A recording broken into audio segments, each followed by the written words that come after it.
The CEO fired me in front of the entire executive team. 3 minutes later, he walked on to the biggest presentation of his career, carrying a presentation he thought belonged to him.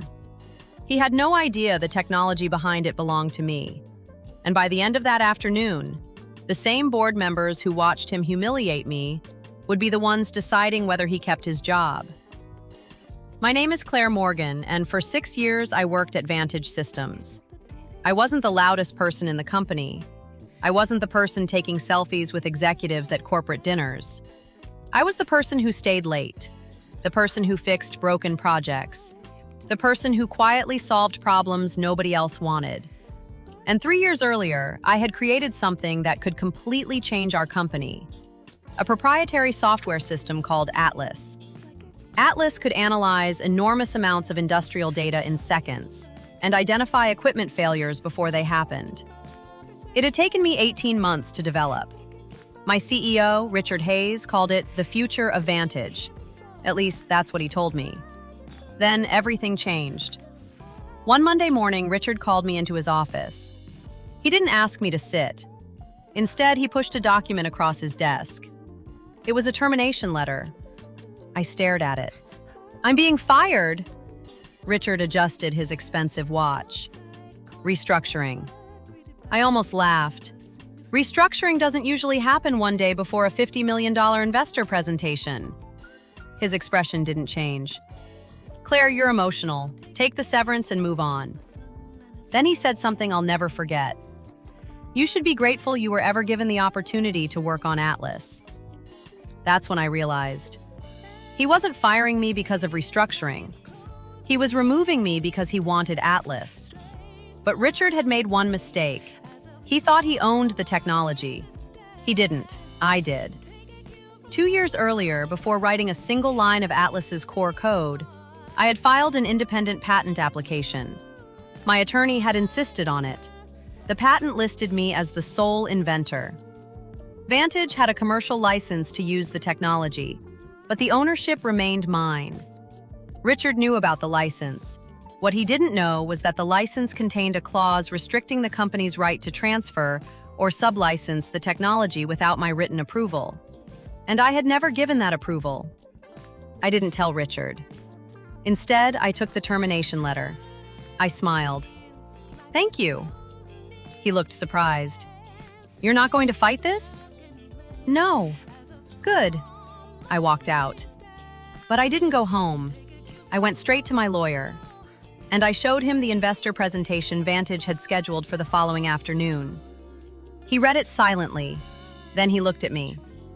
"Claire, they're presenting Atlas as if Vantage owns everything." "I know." "Do they know about the patent restrictions?" "I don't think so." He smiled. "Then don't warn them." The next 24 hours were strangely peaceful. Richard sent company-wide emails praising the leadership team's breakthrough. My replacement was introduced before lunch. His name was Daniel. He had worked at Vantage for 4 months.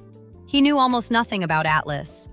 But apparently he knew how to stand beside Richard and take credit for someone else's work.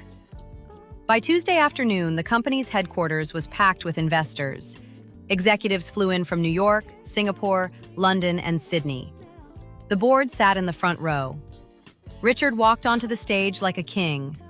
Behind him, a massive screen displayed one word: Atlas. "Today," Richard announced, "Vantage Systems is introducing a technology that will transform industrial intelligence." The room applauded. I watched from the back. Nobody knew I was there. Richard continued. "Atlas represents 6 years of innovation by our incredible engineering division." That sentence almost made me laugh. Then he introduced Daniel. Daniel began explaining the system. 5 minutes in, an investor raised his hand. "Who owns the underlying patent?" Richard didn't hesitate. "Vantage Systems." My phone buzzed. It was my lawyer. "Now." I opened the email. It contained the official patent documentation, the original licensing agreement, and one additional document: a notice of infringement. I forwarded everything to Vantage's board. Then I waited. Richard continued presenting. He was halfway through the financial projections when the chairman's phone rang. He looked at the screen. His expression changed. Then another board member's phone rang. Then another. Richard noticed. Is everything all right? Nobody answered. Finally, the chairman stood. Richard, stop the presentation. The room went silent. Richard looked confused. What happened? The chairman held up his phone. Who authorized Vantage to present Atlas as company-owned intellectual property? Richard stared at him. I did. On what basis? Our employment agreement? The chairman shook his head. That's not what the legal department is saying. Richard's face went pale. Then the chairman looked toward the back of the room. Ms. Morgan? Every head turned. I stepped forward. Richard stared at me like he'd seen a ghost. You? I nodded. Hello, Richard. He walked toward me. You were fired yesterday. Yes. So why are you here? I held up the patent documents. Because you invited me. He frowned. I did no such thing. I smiled. Actually, you did. I pointed toward the screen. You just spent 30 minutes presenting my patented technology to investors. Silence. Then one investor spoke.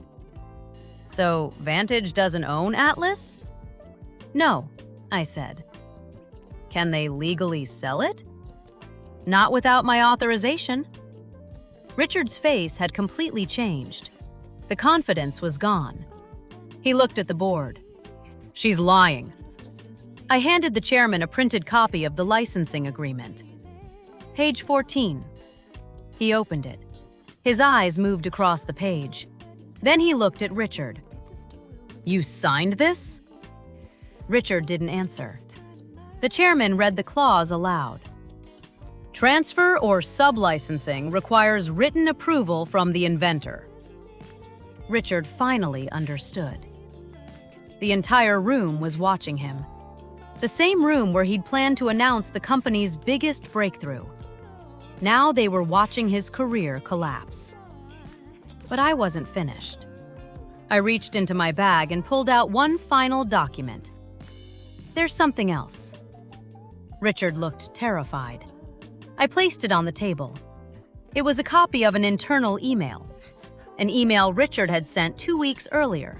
It said, remove Claire before the investor presentation. Once Atlas is publicly positioned as Vantage property, we'll deal with the ownership issue afterward. The chairman stared at him. Is this authentic?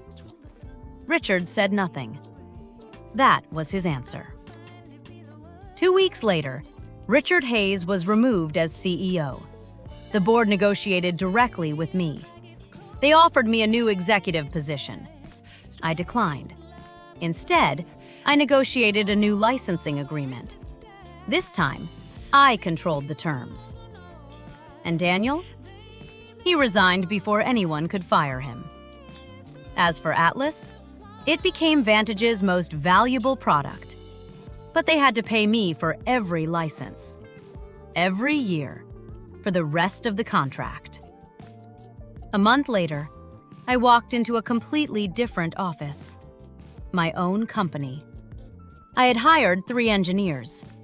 We were building Atlas 2.0. On my first day, I received an email from Richard. Just one sentence. You could have told me about the patent. I stared at it for a long time. Then I replied, you could have asked. I hit send. And that was the last time I ever spoke to him. Because sometimes, the best revenge isn't destroying the person who betrayed you. It's letting them discover, in front of everyone, that they never had the power they thought they had. Richard thought he was firing an employee. He was actually firing the owner of the one thing his entire company couldn't survive without. And that was his biggest mistake.